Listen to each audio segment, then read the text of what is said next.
we're talking about how to read biblical narrative, or in other words, how to read stories. Right. And one of the main ingredients of any good story is characters who encounter conflict and then have to overcome it. Yeah, let's talk about characters. In most stories, we quickly identify with characters because, just like them, we're in our own story having our own conflicts that we need to overcome. Yeah, and good stories have characters with relatable struggles. We can watch them react to these challenges in different ways, and we get to see what happens as a result. Through characters, an author can show us their view of what it means to be human. The Bible's no different. Biblical stories use characters as a mirror so we can see ourselves and discover our own human nature in the reflection.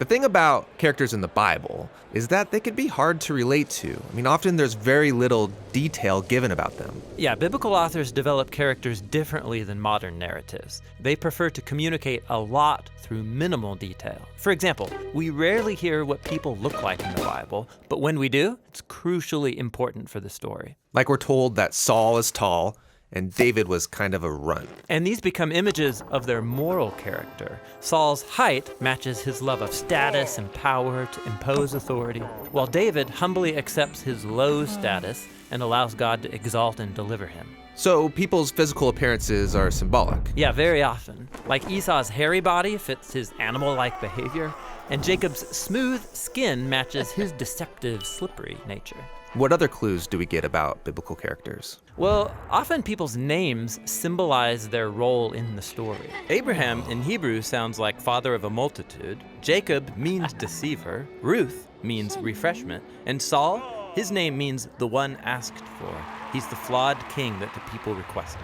So by packing all this meaning with very little detail, biblical stories can do a lot in a little space. And they even leave out things that modern readers want to know about these characters. Like they rarely come out and tell us people's thoughts or motives. Right, like when Moses saw an Egyptian beating an Israelite, he kills him on the spot. But why? Was this righteous anger, or did he just lose his cool? And was it okay with God that he did it? Yeah, we're not told. Because biblical authors usually avoid giving moral commentary. They would rather have a character's words and actions reveal their motives and then leave us to judge their behavior by seeing the consequences. So in the case of Moses, this murders the beginning of a pattern of his anger getting the best of him with bad results. This choice forces him to run and hide in the desert for 40 years. So it was a bad thing. But he does meet his wife out there, so it's a good thing? Exactly. It forces you to ponder. Through all these techniques, the biblical narrators keep their stories compact, memorable, but also engaging. But seriously, was Moses being good or bad? Right? Like in classic stories, there's always a good guy and a bad guy, some admirable hero who faces off against some horrible villain. Sure, and simplified characters like that are helpful for teaching children there's such a thing as good and evil. But the Bible's not a children's book. Its characters are very complex, a mixed bag of good and evil, just like us. There's hardly any flawless characters in the Bible. What about heroes of the faith, like Abraham or King David? So you mean Abraham, who used an Egyptian slave for sex and then lied about his wife 2 times to save his own neck?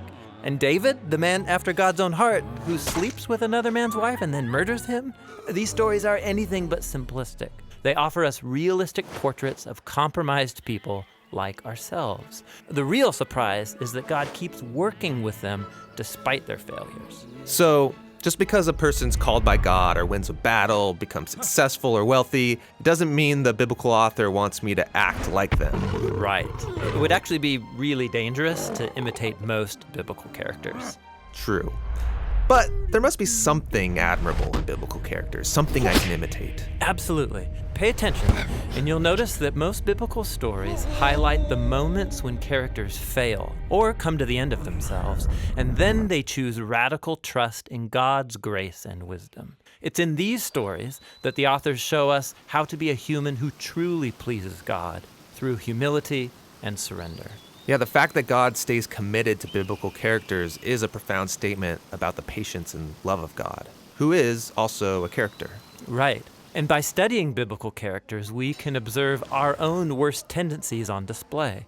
And we see time and again God's gracious response that will see this story through to the end.